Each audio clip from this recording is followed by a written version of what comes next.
Germany wasn't supposed to fall. That's the paradox that makes this story so shocking.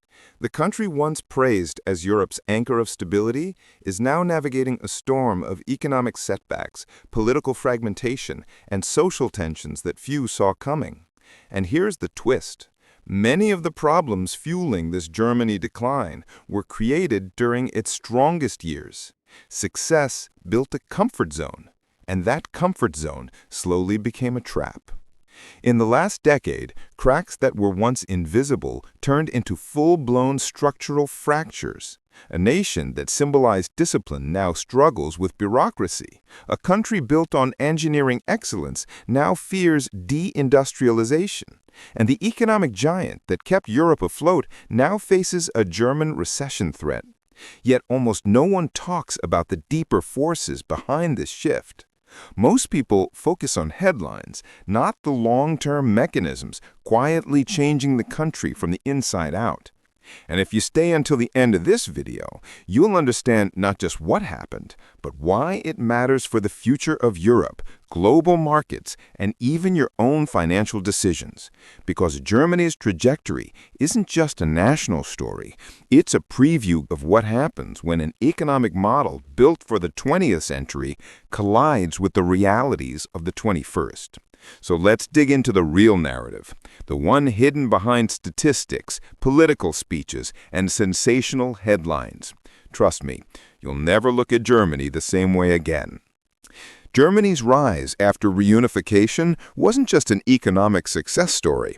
It was a full-blown transformation that turned a once divided nation into Europe's powerhouse. For years, economists described it as the engine pulling the entire continent. The German economy 2025 still reflects echoes of that strength, but the warning signs of a Germany decline have been flashing for a while. The Made in Germany label became a global symbol of reliability, precision, and discipline. Yet behind that confidence, cracks were forming, slowly, quietly, almost invisibly. Its export-driven model thrived in a world where globalization felt like a one-way escalator going up forever. Companies like Siemens, BASF, and BMW rode that wave, generating huge trade surpluses and boosting Europe as a whole. But as trade tensions rose and the world shifted toward protectionism, that old strategy began to wobble. A German recession wasn't unthinkable anymore, it was becoming a real possibility. And ironically, the same strengths that once propelled Germany forward became the rigidity that held it back. I often compare Germany's situation to a veteran marathon runner who always relied on endurance, but suddenly finds the world obsessed with sprinting. The same muscles don't work anymore. When I visited Berlin in 2018, locals proudly talked about stability as if it were eternal. Today, those same people mention Europe crisis concerns, political instability, and fears of falling behind. What's striking is how the nation's past success created a comfort zone, one that made the next challenge, the looming energy crisis, even more devastating. Germany's dependency on Russian natural gas was one of those vulnerabilities everyone knew about but pretended it wasn't a big deal until it was. For decades, cheap gas kept factories humming, helping avoid Germany's decline even as global competition intensified. But when the conflict in Ukraine escalated in 2022, that illusion collapsed overnight. The Nord Stream pipelines, once the arteries of European industry, suddenly became symbols of fragility. And with the shutdown came soaring costs that pushed Germany closer to a German recession. Industrial giants like BASF reported energy bills jumping by billions, forcing production cuts and relocating operations abroad. That's when the deindustrialization debate surged, because when your chemical and manufacturing sectors shrink, it's not just an economic issue, it's an identity crisis. As Germany scrambled to buy LNG on the global market, prices spiked to more than 10 times the pre-war average. A country long celebrated for efficiency now found itself improvising like a startup in panic mode. What made things worse was the timing. Just as the energy crisis peaked, Germany shut down its last 3 nuclear plants, decisions rooted in years of political pressure and safety fears. I remember talking to a German engineer who said it felt like removing your seatbelt during turbulence. That analogy stuck with me because it perfectly captures how the crisis forced Germany to rethink everything, its policies, its alliances, and eventually its prized industries. And that industry identity is exactly where the next shock hits: the automotive sector. For decades, Germany's automotive sector wasn't just an industry. It was the country's pride, cultural symbol, and global calling card. Brands like BMW, Mercedes, and Volkswagen shaped the nation's identity just as much as Oktoberfest or Bundesliga. But now, many analysts argue that the sector reflects the broader Germany decline, especially as global competition intensifies. The slow pivot toward electric vehicles exposed deep structural rigidity. Meanwhile, the Germany economy 2025 is still weighed down by industrial uncertainty and rising global pressure. While Germany debated environmental targets and combustion bans, Chinese manufacturers like BYD and Gilde moved like lightning. In 2023, BYD overtook Tesla in EV sales. It wasn't a fluke.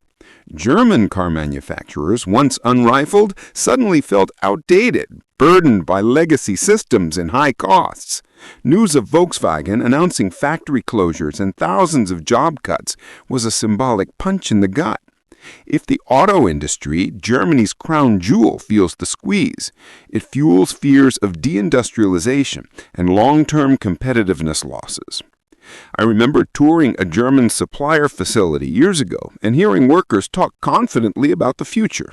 Last year when I revisited, that confidence had faded into worry. Rising energy costs, global EV competition, and regulatory uncertainty created a storm they couldn't ignore. One engineer told me that every meeting felt like crisis management. And yet, this isn't an isolated issue. It links directly to deeper problems simmering beneath the surface: outdated structures, bureaucratic inertia, and the slow decay of infrastructure. Germany built its reputation on efficiency, but anyone who has dealt with German bureaucracy lately knows that image is fading. Permitting processes that should take months often drag on for years, slowing investments and feeding the broader narrative of Germany decline. Digital services remain notoriously outdated. Some government offices still rely heavily on fax machines. These delays don't just frustrate citizens, they choke businesses already dealing with the German recession pressures. It's a quiet crisis that rarely makes headlines, but its impact is huge. Infrastructure tells another story. According to the German Federal Audit Office, nearly 4,000 bridges nationwide are in critical condition. Rail delays have become so common that the National Rail Company publicly apologized in 2023. When a country famous for punctuality struggles to keep trains on time, it signals something deeper, a system stretched thin. And this becomes even more concerning when paired with the ongoing energy crisis and the heavy industrial strain. Years of underinvestment, driven by a strict balanced budget philosophy, now haunt the nation. I once compared Germany's infrastructure to an old, high-end car, beautiful on the outside, but suffering from worn-out parts hidden under the hood. Locals feel it too. When speaking with a logistics manager in Hamburg, he told me delays had become the new normal, affecting both costs and competitiveness. Businesses ask for modernization, investors ask for clarity, and citizens ask for better services. But slow reforms feed frustration, paving the way for something even more destabilizing: the political fragmentation already reshaping the country. Germany's political landscape has entered one of the most turbulent phases in its modern history. The once stable system that anchored Europe now shows clear signs of political instability, feeding into the broader Germany decline narrative. The collapse of the traffic light coalition didn't just reveal ideological clashes. It exposed a society increasingly divided on immigration, climate policy, and economic direction. Rising dissatisfaction fueled the surge of the AfD, a party once considered fringe, but now a major force reshaping national debates. This shift reflects deeper anxieties tied to the Germany immigration crisis and fears of losing control. On the opposite end, Sarin-Wagensach's BSW has gained momentum, capturing voters' disillusion with traditional left-wing parties. With both extremes expanding, the political center, long Germany's comfort zone, keeps shrinking. Polls in 2024 and 2025 showed the AfD leading in several eastern states, securing over 30% in some regions. This fragmentation makes forming stable coalitions increasingly difficult. And without political stability, responding to the Germany recession and energy crisis and Europe crisis becomes much harder. Germany's ability to manage its transformation is now directly tied to its ability to govern itself. I often compare today's German politics to a symphony where every musician is playing a different tune. The conductor tries to organize the chaos, but no one seems to follow the same sheet of music. During one conversation in Dresden, a local teacher told me she felt Germany had lost its sense of direction. Across the country, that sentiment echoes. Yet this political confusion also sets the stage for the biggest question of all: whether Germany is on a path of irreversible decline or if it still has the capacity to reinvent itself. Germany stands at a historic turning point, and the choices it makes in the next decade will determine whether the current Germany decline becomes permanent or just a painful phase before renewal. Many analysts argue the country is experiencing managed decline as the German economy 2025 adjusts to high energy costs, demographic pressures, and global competition. But others believe Germany still has the tools to reinvent itself if it's willing to break old habits. Investments in defense, semiconductors, and green tech could reshape the industrial landscape. Yet hesitation remains, fueled by political divisions and persistent worries about deindustrialization. There are promising signs: new LNG terminals built at record speed, efforts to streamline permitting, and fresh partnerships with countries like Japan, India, and the U.S. But these moves must scale. For example, if Germany genuinely wants to pivot away from its energy crisis vulnerabilities, it needs long-term diversification and stable industrial planning.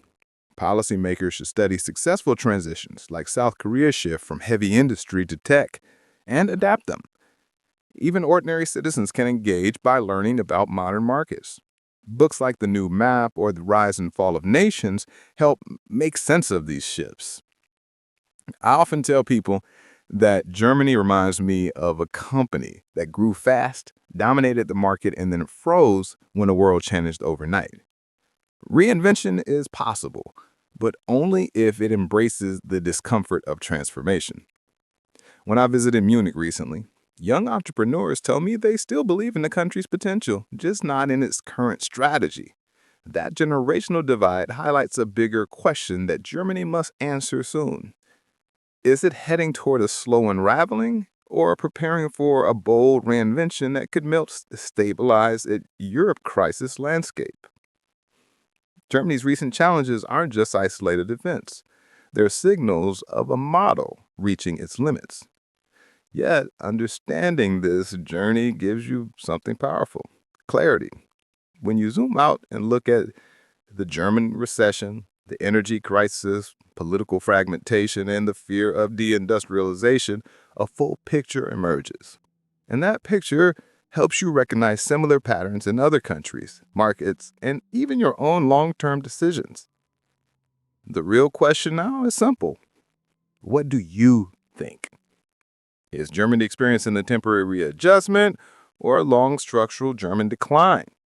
Do you believe the rise of the AfD reflects deeper frustrations?